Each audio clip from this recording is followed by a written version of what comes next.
بسم الله الرحمن الرحيم والنجم إذا هوى ما ضل صاحبكم وما غوى وما ينطق عن فلا مضل له ومن يضلل فلا هادي له وأشهد أن لا إله إلا الله وحده لا شريك له وأشهد أن محمدا عبده ورسوله يا أيها الذين آمنوا اتقوا الله حق تقاته ولا تموتن إلا وأنتم مسلمون يا أيها الناس اتقوا ربكم الذي خلقكم من نفس واحدة وخلق منها زوجها وبث منهما رجالا كثيرا ونساء واتقوا الله الذي تساءلون به والأرحام إن الله كان عليكم رقيبا يا أيها الذين آمنوا اتقوا الله وقولوا قولا سديدا يصلح لكم أعمالكم ويغفر لكم ذنوبكم ومن يطع الله ورسوله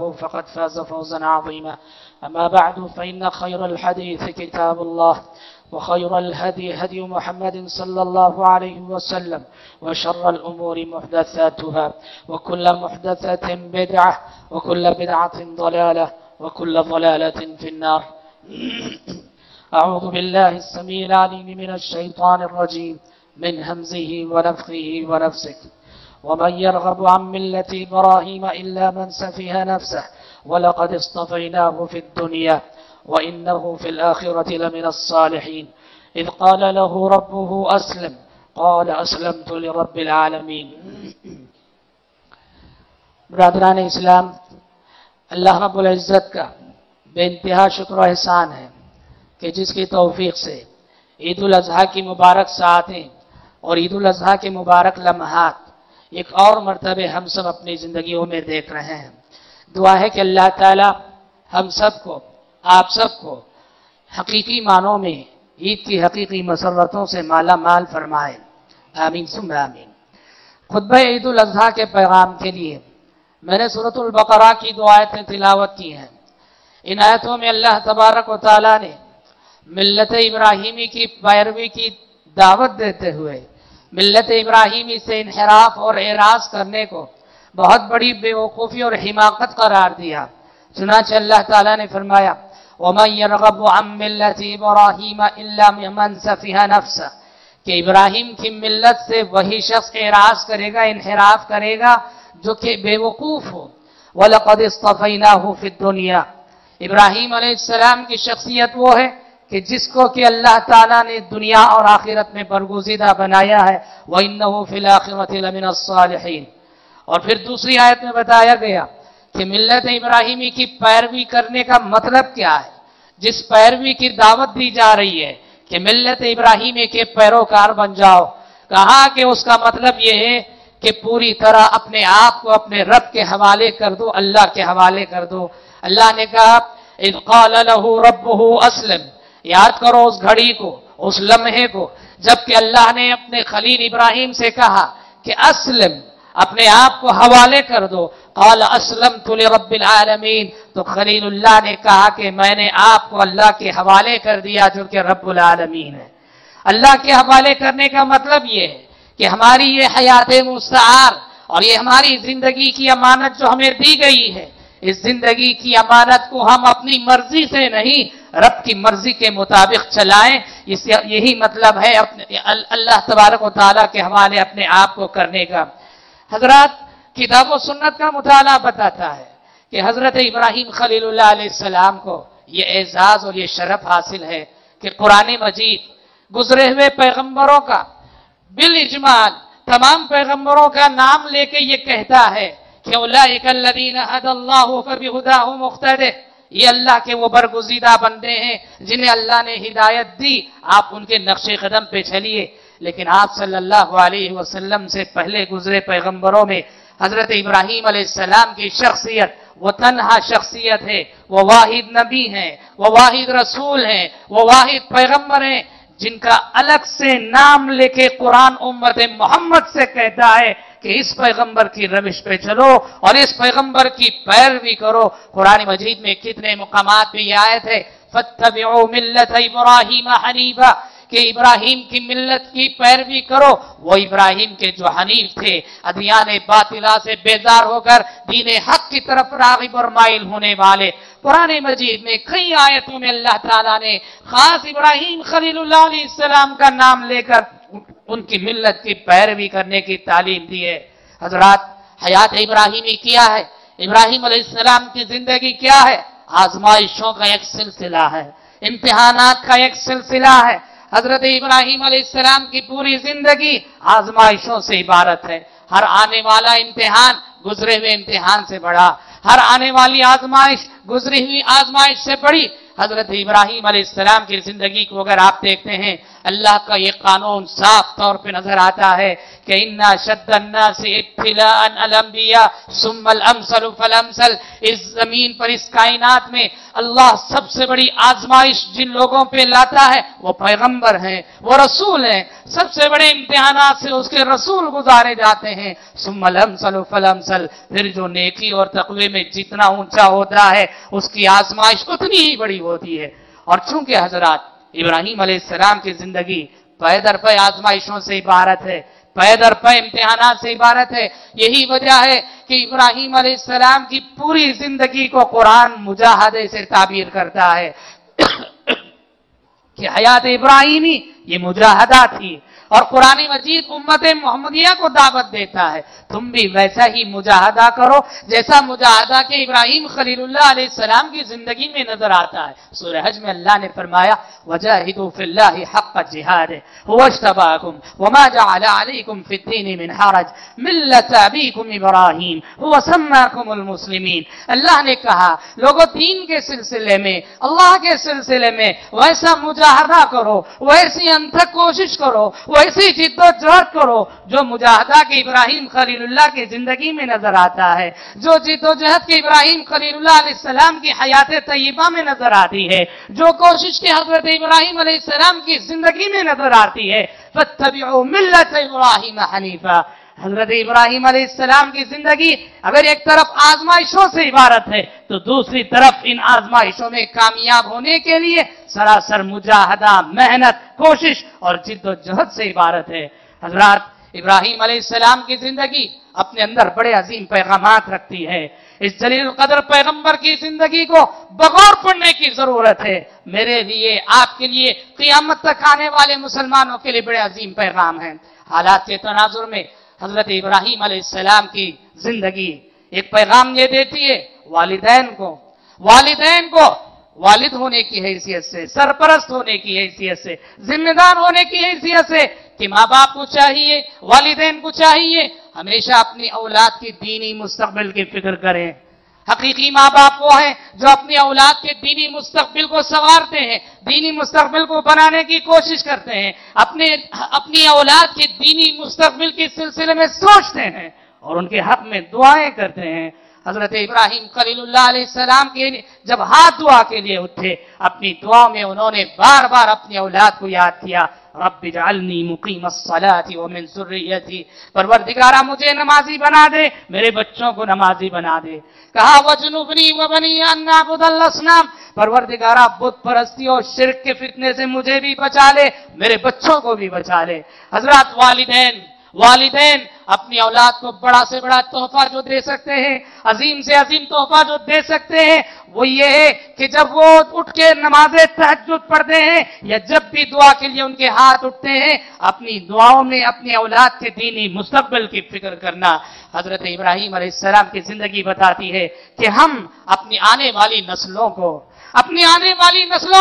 بڑا سے بڑا تحفہ اگر کوئی دے سکتے ہیں وہ ہماری نیک دعائیں ہیں، نیک تمنائیں ہیں۔ شریعت کہتی ہے آج تم تڑپو گے اپنی اولاد کے لیے، آج تم اگر اپنی اولاد کی فکر کرو گے اور آج تم اپنی اولاد کے لیے دعائیں کرو گے، کل جب تم زمین پہ نہیں رہو گے، جب تمہارا وجود مٹی میں مل چکا ہوگا، جب تمہارا وجود قبر میں ہوگا، اس وقت تمہاری دعائیں تمہاری اولاد کو سایہ دیں گی، تمہاری نسلوں کو سایہ دیں گی۔ دیکھو نبی عربی حضرت محمد صلی اللہ علیہ وسلم، آپ کو معلوم ہے کہ نبی عربی حضرت محمد صلی اللہ علیہ وسلم کی بعثت سے پہلے، دنیا میں آپ کی ولادت سے پہلے آپ کے حق میں 2500 برس پہلے دعائیں کی گئی تھیں. ہمارے نبی کے دنیا میں آنے سے پہلے 2500 برس پہلے دعائیں کی گئی تھیں. جب آپ کے جد امجد ابراہیم خلیل اللہ علیہ السلام نے خانہ کعبہ کی ایک ایک اینٹ رکھتے ہوئے اللہ تعالیٰ سے دعا کی تھی، ربنا وابعث فیہم رسولا منہم یتلو علیہم آیاتک ویعلمہم الکتاب والحکمت ویزکیہم انک انت العزیز الحکیم. پروردگارا، یہ شہر مکہ جسے بسانے کی تو نے مجھے توفیق دی، اور یہ خانہ کعبہ جسے بنانے کی تو نے مجھے توفیق دی، پروردگارا اس امت میں، یہاں کی آبادی میں، اس قوم میں ایک ایسا رسول مبعوث فرمانا جو رسول کے انہیں ان کا تزکیہ کرتا ہو، کتاب و حکمت کی باتیں سکھاتا ہو. جانتے ہیں کہ ابراہیم خلیل اللہ علیہ السلام نے جس رسول کے لیے دعائیں کی، جس پیغمبر کے لیے دعائیں کی، وہ پیغمبر ہمارے نبی حضرت محمد صلی اللہ علیہ وسلم تھے. ابراہیم علیہ السلام کی دعا 2500 برس پہلے ہوئی، اور 2500 برس بعد آپ صلی اللہ علیہ وسلم کی شکل میں مکے والوں کو، اہل عرب کو اور اہل دنیا کو وہ قیمتی انعام ملا. ہادی، رہنما، رہبر انسانیت بن کر آپ صلی اللہ علیہ وسلم دنیا میں تشریف لائے. اس لیے اللہ الطاف حسین علی نے کہا، ہوئی پہلوئے آمینہ سے ہویدا، ہوئی پہلوئے آمینہ سے ہویدا، دعائے خلیل و نوید مسیحا. دعائے خلیل ہیں آپ اور نوید مسیحا ہیں آپ. والدین کی ذمہ داری بنتی ہے اپنی اولاد کی دینی مستقبل کی فکر کرے اور اپنی اولاد کے حق میں اپنی اولاد کو دعاؤں کا، قیمتی دعاؤں کا تحفہ اس دنیا میں رہتے ہوئے دے جائے. حضرات، ابراہیم علیہ السلام کی زندگی کے جو اسباب قرآن مجید میں مضمر ہیں، انہی میں سے ایک ہے آخرت کی نیک نامی کے ساتھ ساتھ دنیا کی نیک نامی کی فکر کرنا. دنیا سے ہمارے جانے کے بعد دنیا ہمیں اچھے الفاظ سے یاد کرے، اچھے نام سے یاد کرے، ہمارا ذکر خیر لوگوں کی زبانوں پہ رہے. آخرت کی نیک نامی کے ساتھ اس چیز کی فکر کرنا، یہ بھی حیات ابراہیمی اس بات کا بھی سبق دیتی ہے. اس لیے کہ پیارے نبی نے فرمایا، انتم شہداء اللہ فی الارض، بخاری کی روایت ہے، انتم شہداء اللہ فی الارض، لوگوں تم زمین پر اللہ کے گواہ ہو. تم مسلمان، تم موحد، جس لوگوں کے سلسلے میں جو گواہی دو گے، تمہاری گواہی اللہ کے نزدیک قبول ہوگی. تو انسان کو کوشش کرنی چاہیے کہ اپنے اخلاق سے، اپنے کردار سے لوگوں کے دل پہ ایسا اثر چھوڑے کہ دنیا سے اس کے جانے کے بعد لوگ نیک نامی سے، اچھے نام سے اسے یاد کریں. دیکھو ابراہیم خلیل اللہ سے دعا کرتے ہوئے کہتے ہیں، وَاجْعَلْ لِي لِسَانَ صِدْقٍ فِي الْآخِرِينَ وَاجْعَلْ لِي لِسَانَ صِدْقٍ فِي الْآخِرِينَ. پروردگارا، آنے والی نسلوں میں میرا ذکر خیر کر دے، آنے والی نسلیں مجھے اچھے نام سے یاد کریں. دیکھو اللہ نے ابراہیم علیہ السلام کی دعا کیسے منظور کی. دنیا کی جتنی بڑی قومیں ہیں سب اپنے آپ کو ابراہیم علیہ السلام کی طرف منسوب کرنے میں فخر محسوس کرتی ہیں. یہودی کہتے تھے کہ ہم ابراہیمی ہیں، کرسچن کہتے تھے کہ ہم ابراہیمی ہیں. حد تو یہ ہے کہ مکے کے مشرک رہتے ہوئے کہتے تھے کہ ہم ابراہیمی ہیں. قرآن آسمان سے وہی نازل ہوئی، ما كان إبراهيم يهوديا ولا نصرانيا ولكن كان حنيفا مسلما وما كان من المشركين. کہا کہ یہودیوں تمہارا دعویٰ ہے کہ تم ابراہیمی ہو، کرسچنوں تمہارا دعویٰ ہے کہ تم ابراہیمی ہو، اے مشرکوں تمہارا دعویٰ ہے کہ تم ابراہیمی ہو. یاد رہے ابراہیم نہ یہودی تھے، نہ کرسچن تھے، نہ مشرک تھے. ابراہیم تو موحد تھے، حنیف تھے، اللہ الہ واحد کی عبادت کرنے والے اور اس کی دعوت دینے والے تھے. اس لیے قرآن مجید کہتا ہے کہ ابراہیم علیہ السلام سے نسبت، ابراہیم علیہ السلام سے رشتے، ابراہیم علیہ السلام سے تعلق کی سب سے زیادہ حقدار اگر کوئی امت ہے وہ امت محمدیہ ہے. اللہ تعالیٰ فرماتا ہے، ان اول الناس بابراہیم للذین اتبعوا وهذا النبی والذین آمنوا واللہ ولی المؤمنین. ابراہیم علیہ السلام سے نسبت کے سب سے زیادہ حقدار اگر کوئی ہے، ابراہیم علیہ السلام سے رشتے کے سب سے زیادہ کوئی حقدار ہیں تو اللہ تعالیٰ کہتا ہے کہ یہ امت ہے، امت محمدیہ.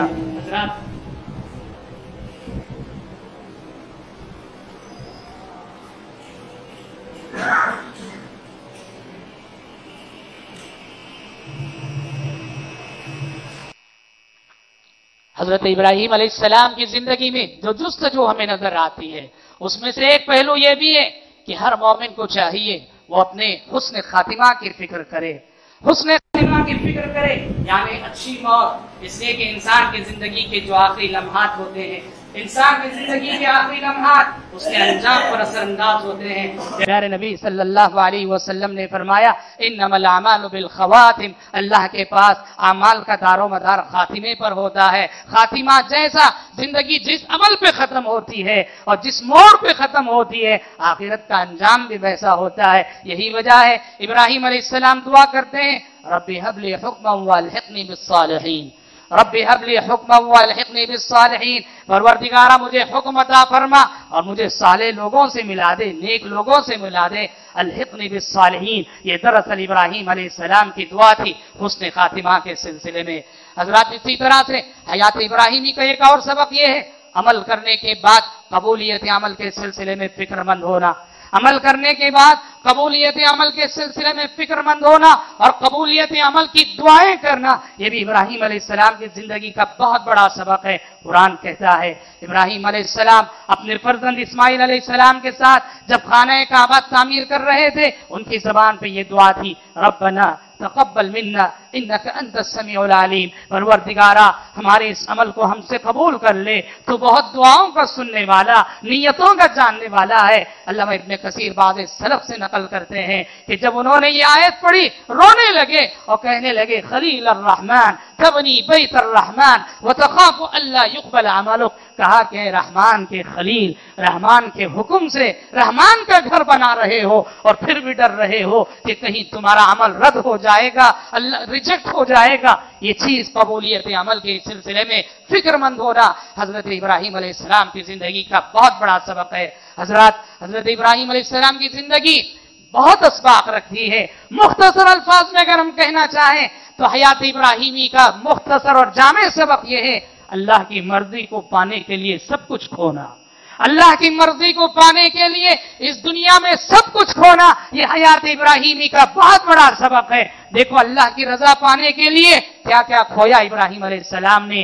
ابراہیم علیہ السلام اپنے ماں باپ سے جدا ہوئے، اپنے وطن سے جدا ہوئے، اپنی قوم سے جدا ہوئے، اپنے رشتہ داروں سے جدا ہوئے، بیوی بچوں سے جدا ہونا پڑا۔ اللہ کی رضا کو پانے کے لیے اس دنیا میں ہر چیز کو کھونا، یہ حضرت ابراہیم علیہ السلام کی حیات طیبہ کا بہت بڑا سبق ہے۔ ہم سب کو چاہیے عید الاضحیٰ کی اس مناسبت سے حضرت ابراہیم علیہ السلام کی زندگی سے اسباب جو ہمیں ملتے ہیں، ان اسباب کو اپنے ذہنوں میں تازہ کریں، خود بھی ان اسباب کا شعور پیدا کریں اور ان تعلیمات کو اپنی عملی زندگی میں اپنانے کی کوشش کریں۔ گفتگو کو زیادہ طول نہ دیتے ہوئے ہم اللہ تبارک و تعالیٰ سے دعا کرتے ہیں کہ رب العالمین ہم سب کو، آپ سب کو حضرت ابراہیم علیہ السلام اور آپ صلی اللہ علیہ وسلم سے پہلے گزرے تمام پیغمبر اور خاص کر نبی عربی حضرت محمد صلی اللہ علیہ وسلم کے نقش قدم پر چلنے کی توفیق عطا فرمائے، آمین۔ اور اللہ تعالیٰ سے ہم دعا کرتے ہیں کہ رب العالمین ہم سب کو، آپ سب کو، سارے عالم اسلام کو حقیقی معنوں میں عید کی مسرتوں سے مالا مال فرمائے۔ یہ عید ہمارے لیے امن کا پیغام ہو، ایمان کا پیغام ثابت ہو، یقین کا پیغام ثابت ہو۔ اللہ تبارک و تعالیٰ ہماری اور آپ کی قربانیوں کو قبول فرمائے۔ رب العالمین ہم مسلمانوں میں جو بھی مجبور، پریشان حال، تنگ دست، قرض دار ہیں اور کسی بھی طرح کی پریشانی میں مبتلا ہیں، اللہ تعالیٰ سب کی پریشانیوں، سب کے مسائل کو حل فرمائے، اللہم آمین۔ حضرات حسب معمول عید کا یہ چندہ جو ہے ڈیالسس کے مریضوں کے لیے مختص کیا گیا ہے۔ آپ سے گزارش کی جاتی ہے کہ ڈیالسس کے مریضوں کے لیے تعاون دیتے ہوئے جائیں۔ وآخر دعوانا الحمدللہ رب العالمین۔